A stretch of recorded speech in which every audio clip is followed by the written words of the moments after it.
What is going on, everybody? PJ Zuko here with you, along with Cody Queen and Cam Usuri for Second Down here today, filling in for Christian Gokel, and looking forward to having him back soon. But PJ Zuko in control today, so let's see how this thing goes. We'll try not to shut anything off too early or anything like that. But hey, looking forward to a great show today, and man, do we have a ton to talk about, especially those 1-0 Atlanta Hawks. When we talk about the Eastern Conference Finals, looking to make their way into the NBA Finals, man, and what an exciting game there was last night, beating the Bucks 116-113. There was another Atlanta team in action there last night. We'll get to that in a little bit as the Braves sadly fall to the Mets.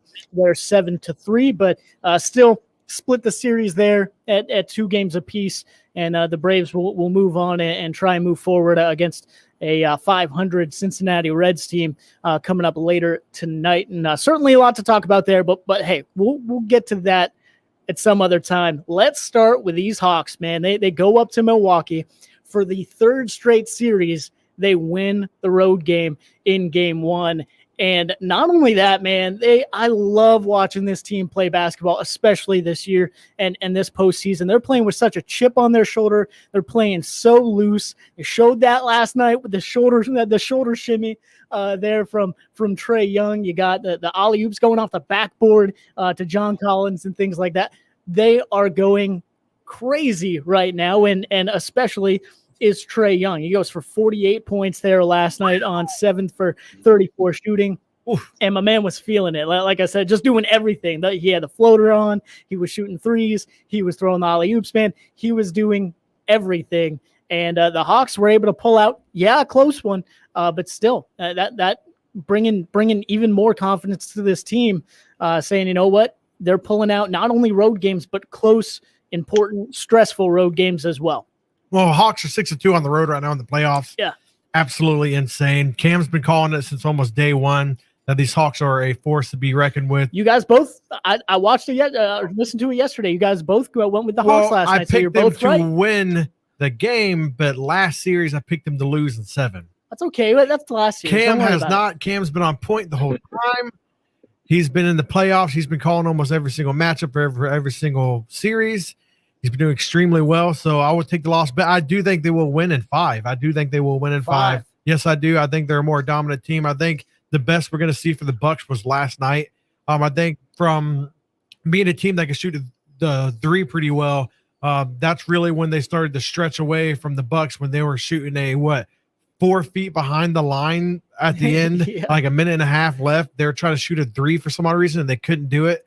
And then next thing you know, the Hawks had like 2 3-points in a row, started to stretch it out, and then you just saw the Bucks at the end try to keep up, and then they couldn't hold down Trae Young at all whenever they're passing the ball back in. So he juked, crossed them, got the ball, fouled him, then Trae's going to make the free throws. So they couldn't even defensively hold him down from getting open like a freaking NFL, wideout. So I don't think the Bucks are going to be able to keep up with them at all. I think Giannis is going to go for more again, but just like Cam was saying the other day, that literally let Giannis do whatever he wants and lock down everybody else. That's true. Cody, I was wrong. I remember you and Southern had said the other day Trae Young was a top 15 player. I said that's no. Yeah, he is. Trae Young is a superstar, man. He's the first player in NBA history to put up 45 and 10 in a conference finals game. The only one at age 22. And last night he was sensational. I mean, the Hawks team, Capella chipped in 12 and 19. Collins 23 and 15. A bad shooting night for Bogdanovich, but man, 48 points, that's huge. Throwing alley-oops off the backboard. Like, they're out there playing backyard basketball, shimmying. It's going to get ugly. And I like what they did last night, getting Brook Lopez in pick and rolls. They abused him because he's slow on his feet, can't really move his feet much. And Drew Holiday, that's an all-defensive first-team kind of guy. And Trae Young had him in the torture chamber last night. Just say it like that. He was cooking them last night. I love what I saw from the Hawks. I really did. I don't think Coach Bud is going to make a changement for the Bucks because if you know his track record with the Hawks, the old Hawks coach, when they won 60 games that one season, and even now, he's not an adjustments guy. He goes with what he thinks is going to happen or what he wants to happen. And if they're going to keep that big lineup with Milwaukee and not go small ball to stop Trae Young on that pick and roll, he's going to eat all series. He was just great. And 1-0 Hawks. I think the Bucks would take game 2, but I have Hawks at 7. I want to ask both of you guys this, PJ, you first. With the under contract situation with Nate McMillan, they're not bringing it up right now during the season. Obviously, they're going to do it afterwards. Do you see like a 6-year contract, 4-year contract for this kind of guy? Or are they, kind of making more chill just with the 4? I've heard rumors out there 6 to 8 years. Well, I mean, I wouldn't be surprised. I wouldn't be surprised, right? Because everyone knows with interim coaches and situations like this, this is your job interview, right? Yep. I mean, this is your go out and show me moment. And are you kidding me? They made it to the Eastern Conference Finals, and not only that, like it'd be different if they just kind of got hot, right? And you're hot at the right time. You're winning some games here and there, like and you stumble your way into the Eastern Conference Finals. That's not at all what happened. Once he took over, changed a few things, put more emphasis on the defensive side of the ball there with Atlanta. And the guys, for whatever reason, have taken a liking to his coaching, and you could see the spark. Once that change happened, you could see the spark with this basketball team. So yeah, I wouldn't be surprised if they went with a longer contract by any means. And I think kind of at this point he deserves it, right? I mean, with what not only the team's been able to do, but with the attitude they're playing with, and I think. I obviously want you to answer that question as well about the contract, but I mean, I think X's and O's aside, the mentality and the energy that this team is playing with right now, and since he took over, speaks to his coaching, I think, even more than anything else, even more than the X's and O's, and is the reason they're still in this situation, is the reason they're up 1-0 against the Bucks right now, is playing loose and having that chip on the shoulder. Like you said, having the shimmy and the alley-oop off the backboard. And it's not like a 20-point game. This was in the middle of the game that I think the Bucks were down by 2 points, man. So It's like having that mentality all the time is what's fueling this team right now. And yeah, if you want to go to the X's and O's, like you were saying, man, they were killing them with the pick and roll. Yeah, we have Virgil in the chat saying throwing out the shimmy and yeah, no, you're Virgil, exactly right. That it's a big struggle for anybody, let alone the Bucks there last night, to be able to guard that pick and roll. But I think Cam, I wouldn't be surprised if they went with a longer contract, and hopefully, I don't know why you wouldn't take the interim tag off that in the offseason, off coach in the offseason. But I think not only the X's and O's, but the mentality that he has this team playing with right now speaks to what he's been able to do. 100%. He should get whatever type of contract he wants. If he wants 5 years, give it to him. This is the first win in the conference finals in Hawks history. Think about that. In Atlanta Hawks history, as long as they've been in Atlanta, this is the first one. And I know a lot of people don't like it when I say it. I know Christian didn't like it the other day. This is like a mini Golden State. I remember before Golden State started making their finals runs, they were doing exactly this with Mark Jackson, making it to the second round. Then they surprisingly made it to the conference finals. They have their own version of Steph with Trae Young, a smaller version with Klay Thompson, Kevin Huerter. And then we're still missing that Draymond piece where you could probably say John Collins, but he's a better offensive player. But Nate McMillan, he deserves this. He did a good job in Indiana. They just fired him for no reason. I don't understand. But he did a great job there when he took LeBron just 2-3 years ago to Game 7 with only Victor Oladipo. So this guy could coach. Trae Young and him are clearly on the same page.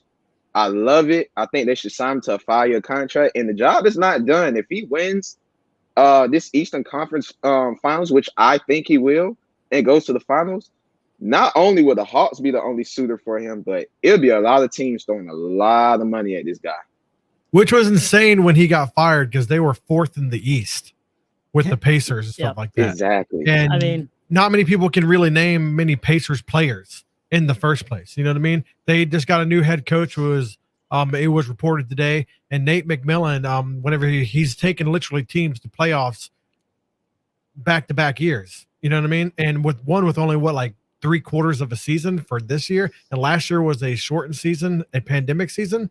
So for him to, I feel like they should have taken off already as soon as they made the playoffs, the interim tag. I feel like they should have taken that off as soon as that happened.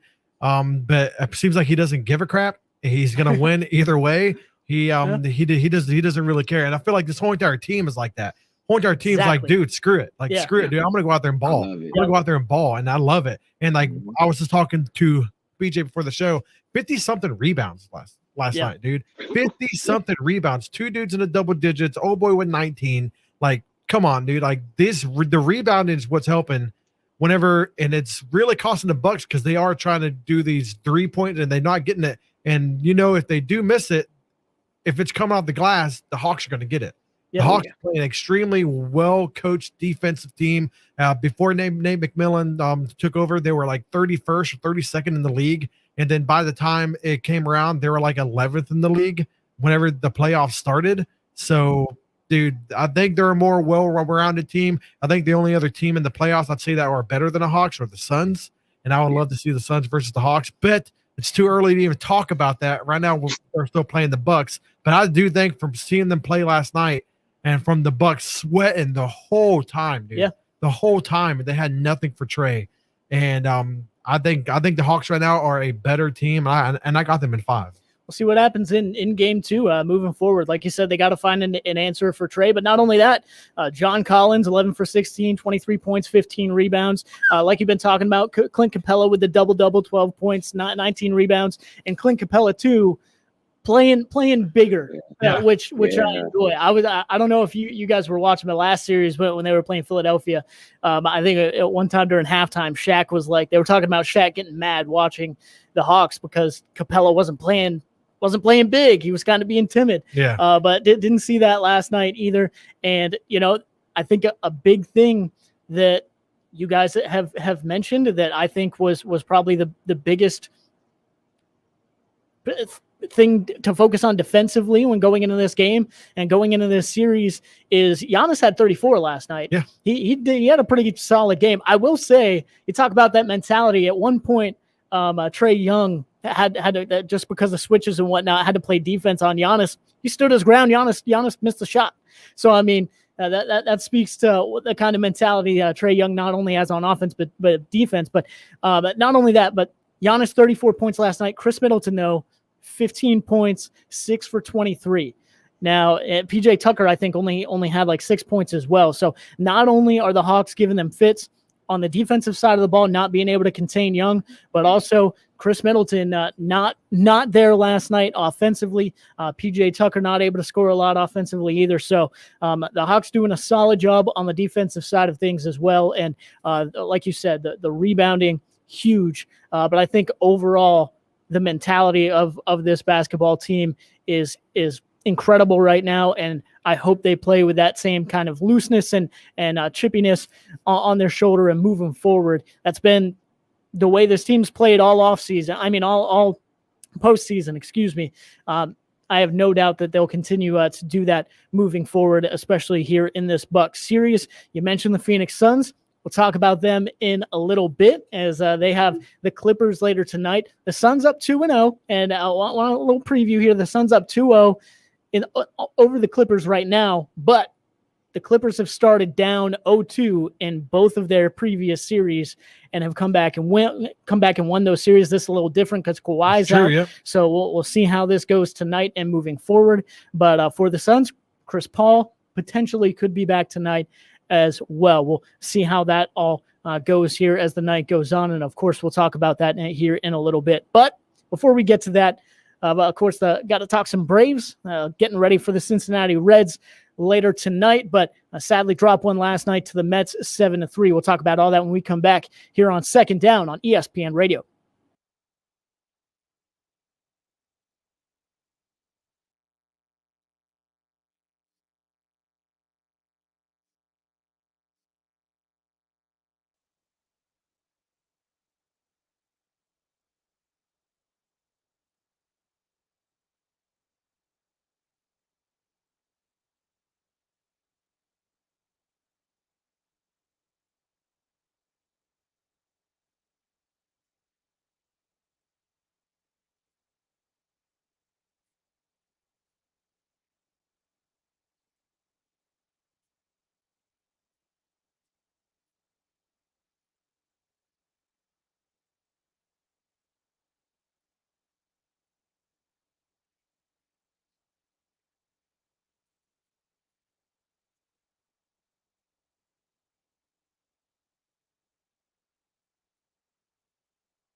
Welcome back to Second Down. PJ Zuko here, filling in for Christian Gokel this afternoon. He'll be back. Don't worry about it. Don't worry. He'll be back eventually. Never again. Here. No. He'll be no. Don't listen to Cody. No. He'll be just fine. But we're just getting through today without him. Big shoes to fill, but hey, I'm doing what I can. Cody Queen, Cam Ussery here with you as well on Second Down, and we were gonna get right into the Braves, but do want to mention. Virgil had another comment that I very much agreed with, and he knows how to get to me, Pennsylvania guy, right? He says this run by Trey reminds me of AI. He took Philly to the finals, and yeah. I got to agree. I want to see it now. This is the only thing. Now, since he mentioned that, I want to see Trae Young with a step over. He better step over at some point. Come on. Can't be doing that. No, you got the shimmy already. You got the alley-oop off the back. I think his shimmy was the step over. That's the equivalent. It was his own little swag version. Okay. You know what I mean? All right, I can see that. I can see. No, but he's right. I mean, Trey is going off right now, and this is to me the best part about it is Trey Young had 48 last night and was huge, but even so, moving forward, this isn't just Trey Young and everybody else, which is great. It's Trey Young, like everybody's out there having huge games. Kevin Huerter in Game 7 went off 27 points against Philly. So they have other guys on that team that could step up, even when Trey Young doesn't have a great night. So at the end of the day, I'm loving what I'm seeing from the Hawks right now. On the other side of things, guys, last time I was just talking to Cody during the break. Last time I came in and hosted for Christian, I feel like we were kind of in the same spot with the Atlanta Braves that we are right now. The Braves fall last night to the Mets 7-3. Still 5 games in back of the Mets right now for the lead there in the division. And just a tough night last night. Once again, I know both teams kind of banged up a little bit. Ronald Acuna Jr.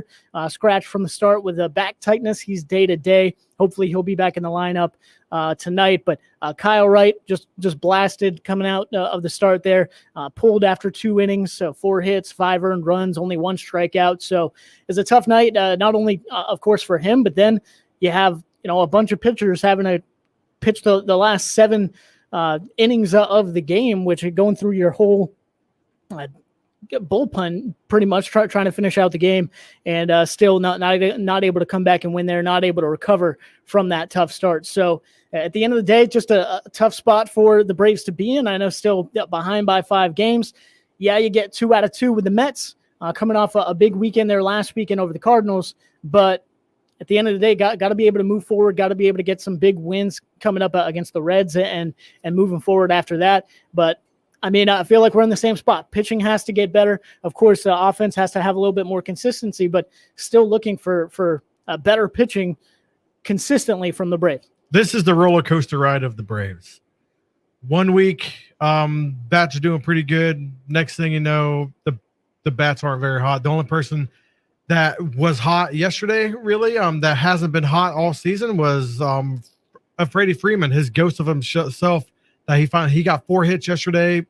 He'll go streaks, games, a dozen games, not even showing up, and then he'll have a good outing, but then the pitching can't help, and then he has no other help around him.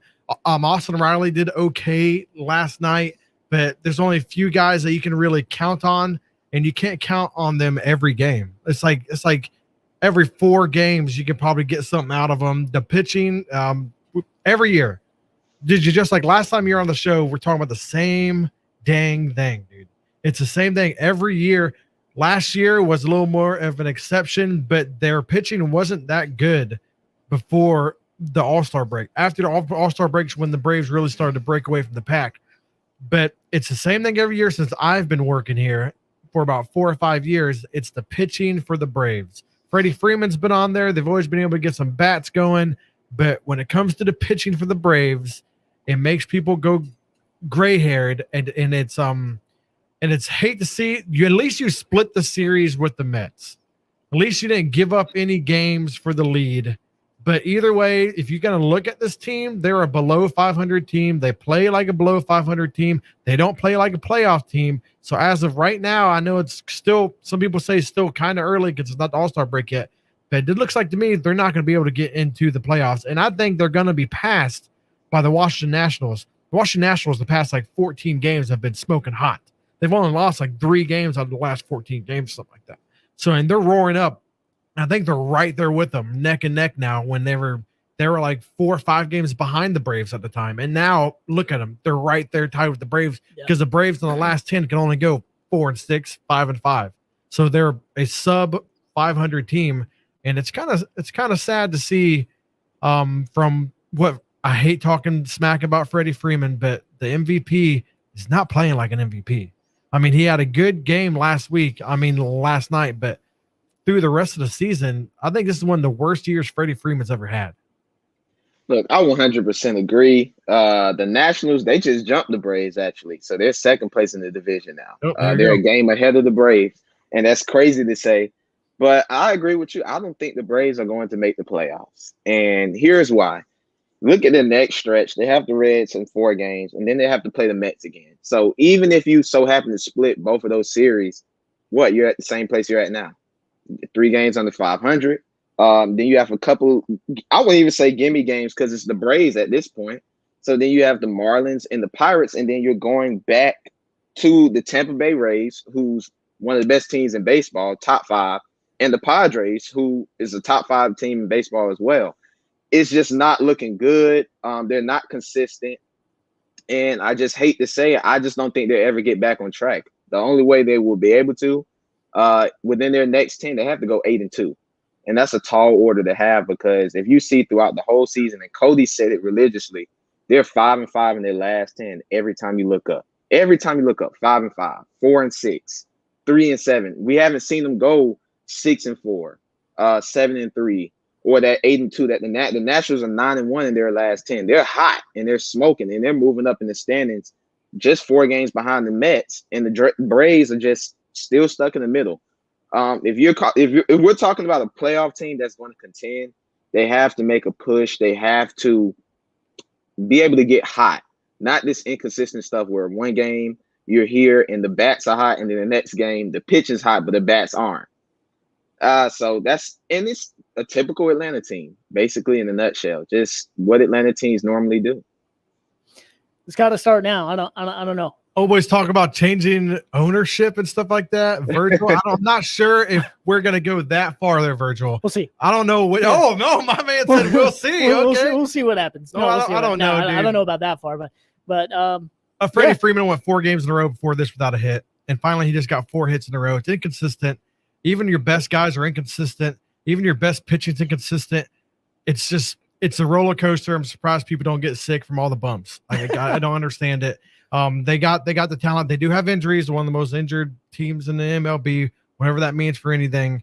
But Braves right now, if I had a prediction, which is still a lot of baseball left, it doesn't seem like they're going to win the division for like the 5th year in a row or something like that. It doesn't look like it. It looks like there's about 3 other teams in the division that's better than them.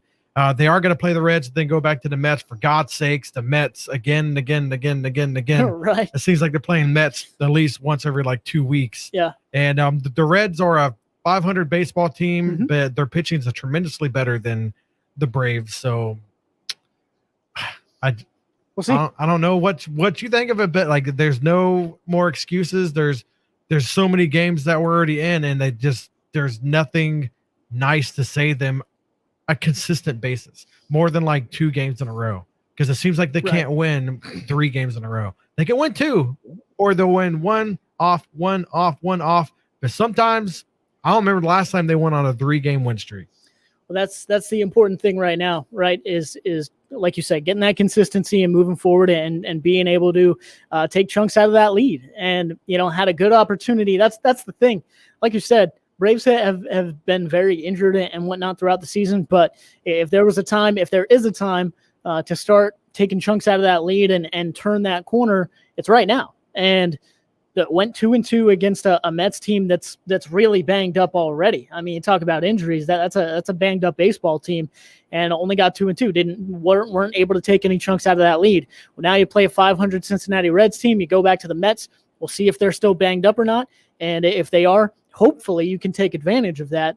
But I mean, you go against a young pitcher last night that was I believe just called up, and he pitched really well for a long time against the Braves. So if this is the thing. We're playing a lot longer of a season than last year. A lot of baseball, right? yeah. We're playing a lot longer of a season than last year. There's a lot of games left, over 80 games left in the regular season. We're not quite to that halfway point in the season yet, but if you're going to start rounding the corner, if you're going to, I mean, we've been saying it's a long season. It's a long season for a long time, right? We've been patient and whatnot. If you're going to start rounding the corner, I think it needs to be now for the Braves. So we'll see if they're able to do that. Like you said, consistency is huge.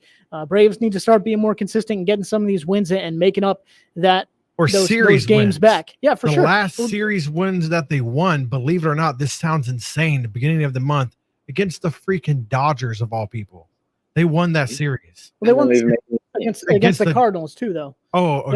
This last weekend. Okay. But still, no, I know what you mean. They're kind of few and far between right now. You're right. That results in a just under 500 baseball team. So at the end of the day, but that was our last longest win streak, which was 3 in a row. They've only won 2 in a row since then. Yeah, dude, that's the most inconsistent. That's the definition of inconsistency. Yeah, need to start moving forward, and hopefully that starts tonight against the Reds. Also, hope for Acuna back in the lineup tonight as well. We'll see how that works out with that back stiffness. But you talk about, I mean, don't want to make light of it, but at the end of the day, is that not kind of the perfect injury, I guess, a little back stiffness for him trying to carry this baseball team? Because at the end of the day, that's kind of what's happening right now. So, I mean, speaking of my truth, need some pitching, need some more batters to kind of take some of that weight off. So hopefully he'll miss some less games and get this Braves team rolling in the right direction. We'll come back, though, guys, about a week ago. A proposal came out to expand the college football playoff. We'll learn more and more about that as the offseason and the season for college football goes on. Hopefully that's approved, but I've sat back and heard a lot of comments about it, not only from the station, but from other, pundits all over America and whatnot. And I've had a week to stew on that, and now I finally have a mic in front of me. So I got a couple things to say about it. We'll see what happens when we come back here on Second Down on ESPN Radio.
Welcome back. It's Second Down here on ESPN Radio. PJ Zuko filling in for Christian Gokel, along with Cody Queen and Cam Ussery. Also, I got to give a shout out. Playing some jams today on the rejoins. I appreciate that. So some good stuff there. But guys, yeah. So there's a proposal out, and we'll figure out more as we get closer to the season and move on. Obviously, about the college football playoff. A proposal to move it to 12 teams. Of course, all those changes and my man's got something to say about it. Well, I mean, this is the thing, right? I've had a little bit to think about it, and there's a lot of opinions, negative and positive, that you can take away with it. But I've heard a few people talking, just everywhere, right? About and one opinion in particular just annoys the heck out of me, and because to me it goes back to what sports is, what having a chance, right? Just all that good stuff. So at the end of the day, you have 12 teams, right? And the biggest thing that has annoyed me is looking at teams 9 through 12 that get in, let's say whoever it is, and thinking about the path they have in front of them, right? And, the night this was announced, you already had people looking at it negatively and talking about all the different negative things and the poor chances that these teams would have, even if they make it into the playoffs, right? Now, thinking about, let's say Coastal Carolina or whatever is a 12 seed. That means they got to go take on, let's say Ohio State. And then they got to play the highest remaining seed as the 12 seed, and that's Alabama. And if by some miracle you beat Alabama, you make it in a championship, you got to play a Clemson or an Oklahoma. And, hearing people talking about how little these chances were, how little the percentage chances are of them being able to go on and win one of those games, let alone multiple, right? And I get that. I'm not saying they have a higher chance than in winning those games than those other people were saying, but they have a chance. There's that percentage point there, right? They get to go on the field and take on whoever's lined up across from them, wherever they're at. That's the difference. That is the great thing about this to me. They have a chance. And right now, no matter how you look at it, they have zero chance in making it into the college football playoff. And if it's not zero with 4 teams, if it's not zero, it's 0.01, right? Basically no shot. But at least you go out there and you have a chance to go out and not only win that first game, but line up against that other team and go out and beat them on the field, which is what sports, athletics, competition is about. Is it not? I mean, to me, this just goes all the way back to it just not lining up and not picking games, but settling games based on computers or anything like that, but based on what happens on the field. And when you start already looking at it negatively, saying, well, 12 team playoff, whatever, team 12 is never going to get anywhere. Yeah, but at least if they don't get anywhere ever, they can say, well, we were on the field, we went out and did it, we lost the game, but we had a chance to win. If we would have put everything together, we had a chance to win, not only that game, but the next game and the next game. And if you don't expand, they have 0% chance, which is wrong. And wrong in my opinion, and wrong in a lot of other people's opinions as well. And you can look at that, however different ways you want to, but at the end of the day, to me, it's about a chance. And that is the beautiful part about this potential expansion and about sports and competition in general. BJ brought this up yesterday, which I'm totally on the argument with him, is that, okay, you're saying some of these, because a lot of these big school people don't like it. You know what I mean? Like Brooks Austin saying it's going to take away from the regular season. He's out here name dropping people. Oh, okay, yeah. Right. He said it on the show, was like talking about it, didn't like it, thinks it's going to diminish from the regular season. And Christian tweeted at him saying, only for the big schools. And he says, yes. Well, apparently we only care about the big schools then. And that's what the problem with college football has been for so long, is that you guys have been so starstruck with these big schools that you don't care about you like the SEC teams, but the other 120 other teams you don't give a crap about. You know what I mean? You don't really care about. And that's what it is. It's college football, not SEC football. You know what I mean? Like, I understand it's a different type of thing, but BJ was saying that I'm not saying that UCF would have won. I'm not saying that at all. But you got to think they at least should. If you're going to sit there and tell me they didn't even deserve a chance, that's insane. They're putting 60 points on people. They beat Auburn by double digits that year in a bowl game. In Auburn, you know who they beat? Alabama. They beat And Alabama Georgia. that year. Yeah. And And UCF Georgia, torched them, dude. Torched them. Beat Memphis twice, which was top 25. They hung 62 points on Memphis. And Memphis was a top 25 team. Scorched them. Beat them by like 20-something points, 30-something points. So you're telling me teams like that don't deserve to get in, like Cincinnati last year. I feel like Cincinnati would have been one hell of a team to get in the playoffs last year. They weren't in there. That's all I'm saying, man. It's just like even other teams, whatever, start thinking that, yeah, these small teams are these teams from Pac-12 that are going to be a 10 or 11 seed or whatever, they're not going to have a chance to win. Okay, fine. Back it up. Put it on the field. Yep. Back it up. Do it on the field. Beat them by 20 and then, move on to your next and my game. argument with we'll that talk. is Like 9-7 Giants. Go ahead. Yeah. Go ahead. Won a Super Bowl, 9-7 Giants beating an undefeated freaking Patriots team. So you got to sit there and tell me there's a guarantee just because you're ranked 12th that you're not going to win. Okay, go ahead. There's plenty of scenarios in sports that I can lay down with you, from the miracle on ice to everything, where just because you rank lower, just because you think you're lower, doesn't mean that you're going to lose. Yep. It doesn't mean you're going to lose, dude. And then that's why we love sports. You know what I mean? Because Exactly. sports is unpredictable. That's why. I put it like this. I think with this new proposal, college football is the best sport out of all the sports now. I was saying college football was the best sport growing up. I'm an NBA guy, but I love college football, the tradition and everything like that. But now I will be able to see 12 teams compete now, not just 4. I remember growing up, it was just 2. I didn't like that system. It was flawed. Then they moved to the 4, but 12 is perfect because there are teams, if you look in the past, they may have lost 2-3 games, but their starting quarterback was missing at the beginning of the season. And that team is really a number 2 or 3 team if they have that starting quarterback. So if you get a 10-3 Florida or a 9-3 Florida, and they're fully healthy and ready to go, and they're the 12 seed, and they play like this year, who's the number 5 seed, Texas A&M, that's a revenge game. You like to see stuff like that, and they could run the table as a 12 seed because they're a legitimate 12 seed. I think it's great for the sport. Nobody said a G5 is guaranteed to get in. Nobody said that, but they have a shot now. That's the importance about everything. Everybody gets a shot. I love it. You're going to see a lot of balance. Yeah, you're going to see one year where it's a lot of SEC teams. We understand that the SEC is loaded, but that's not going to be every year, because you might see a year where the Big Ten is big and they got 3-4 teams that could get in, or the Big 12 has 3-4 teams that could get in. It's just, it creates balance, and there's no excuses. If you can't get in that top 12, then there's no debate. Oh, we got snubbed. You're going to hear it, but now it's not like the top 4 anymore. It's teams. I remember Georgia a few years ago when they lost to Alabama in the SEC championship. Clearly, Georgia was the number 2 team in the country, but they were number 5. And Notre Dame got in at number 4 and got crushed by Bama again. You're not going to have that again this year. In a couple of years, you're not going to have that. It's balanced. I love it, and it's the best thing college football could have ever done. So 2 things.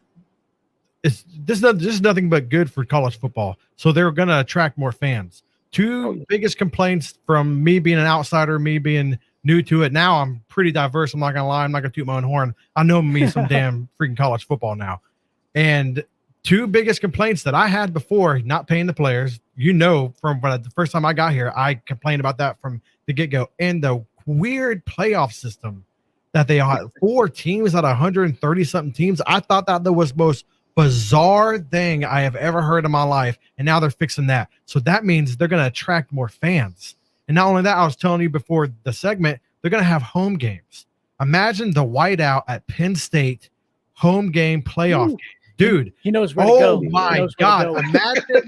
Imagine going to the swamp in Florida with a home freaking playoff game. Imagine if it's a weird time, then Alabama's like the 5th or 6th seed or whatever, and they have a Tuscaloosa home game. Yeah. Imagine any of those, dude. Imagine Oregon going out there and having a home game for the playoffs, dude. This is only going to make TV better for college football. It's only going to attract more fans.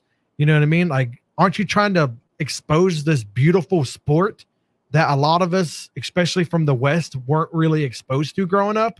Do you not want it to be more exposed? You know what I mean? Like, you got to kind of bloom. You got to kind of blossom a little bit, and this is going to make everybody like it even more because it's not just like 4 teams out of 130. Like that's a huge argument for a lot of people. Like, dude, that just sounds stupid. It just sounds stupid. It sounds ridiculous. It's what we've had to deal with, and it's been solid, but I think it can get better, and hopefully it will get better. That proposal out there right now, and yeah, there are so many different things, so many different arguments against it, but that was one that really just kind of sparked me a little bit, made me a little annoyed. Am I saying that a 12 seed is ever going to win a national championship in football if they go to this? No, they might not. They might not, but at least they're there. At least they have a chance. I know a lot of people will talk about, well, there's been blowouts with the 4-team college football playoff. Who says there's not going to be even more blowouts at the end of the season if they expand to 12? Want me to answer that? I don't care. Yep. I don't care if it's a blowout or not. That makes me appreciate the team. To be honest with you, that makes me appreciate the team that won in that dominating fashion even more and want to see what they do moving forward. So I don't care about that either. I want to see them on the team. I want to see them on the field. I want to see them with a chance, and hopefully we get that moving forward. That's why I love the NFL, the NBA playoffs. Why I love the NCAA basketball tournament. I know you're talking about size differential with teams and things like that. And I get that. I get that 150%. It's not a picture perfect copy from college basketball and, how much drop off there is to the smaller teams to college football. But there's a chance, which at the end of the day, with sports, with anything in life, what do you want? You want a 1% chance. Any percent, because it's better than 0. So let's get into them and let's see what happens. We'll come back, talk a little bit more, get you ready for 3 and Out here on Second Down on ESPN Radio.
PJ Zuko in for Christian Gokel here on Second Down, along with Cody Queen and Cam Usuri. Christian Gokel will be back here with you moving forward. Certainly can't wait for that. But got a few minutes left here on the show, guys. Have kind of covered all the bases here on the show. Can't wait to see the Hawks back in action moving forward. But hey, who are they going to play in the NBA Finals? No. It's still got the other, dude! Holy smokes, man! You gonna come out with a hot take like that? No, skipping over the Bucks. Still got the other side there, no, and still got the Bucks to get past for sure. But hey, off to a good start, no doubt. Cam, we got Suns at Clippers tonight. Suns up 2-0 after that. Can we talk about how beautiful that out of bounds play for DeAndre Ayton was there to win game 2? That was one of the best closeouts to a game I've ever seen. It was fantastic back and forth there between the Clippers and the Suns. But Suns up 2-0. Chris Paul could be back tonight. The Clippers have been down in this position, though, before 2 times already in the postseason and have come back to win both series. Cam, we got about a minute left. Who do you got tonight, Suns or Clippers? Oh, man. I left my broom downstairs, but I got the Suns sweeping the Clippers. I just think it's over. I do think it's over. Yeah, the Clippers came back 2-0 the last 2 rounds, but they had one player on each team. Donovan Mitchell was by himself.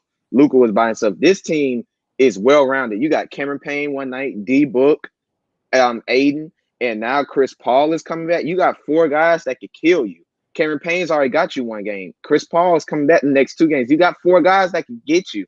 And I don't think the Clippers have enough in the tank. No Kawhi for the rest of the series. That's what it's looking like. I'm calling it a sweep. Go ahead and send the basement boys back home, man. Send them back home. Yeah, we'll see what happens there. Chris Paul coming back possibly for the Suns tonight. Give me the Suns as well. Got the and we'll Suns, see if baby. they're able That's to me sweep. too. And we'll see. I think they're making it to the NBA Finals. But Cam Usuri, Cody Queen, PJ Zuko here with you. It's been Second Down on ESPN Radio. Be sure to stay tuned for 3 and Out right around the corner.